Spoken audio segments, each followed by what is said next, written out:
Hi, welcome to Terminate Learnings. In this video, we will discuss about ethical hacking basic concepts. So let's start the video.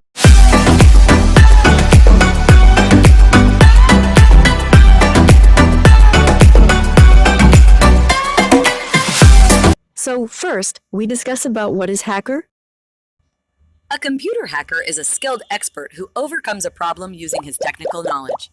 In today's world, the term hacker is mostly used with computer security issues.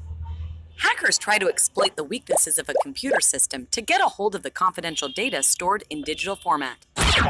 This data is nothing but plain facts. It can be a simple number, like 172, or a text which says alpha. These pieces of data, when stitched together, convey information. This piece of information is what a hacker aims to extract. It can be credit card details, login information, and personal data. Using this information, a hacker can withdraw money or sell this information to another entity on the internet.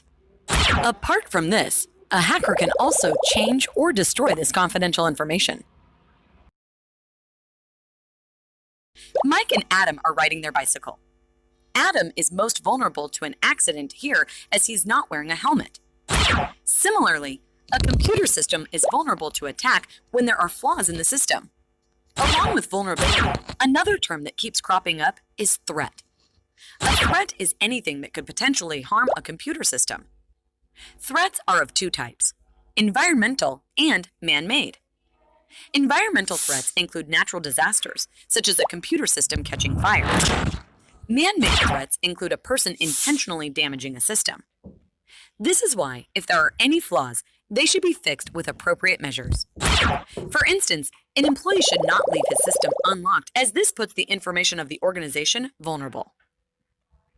If you get any information from this video, hit the like button, and if you don't subscribe to this amazing and informative channel, subscribe now.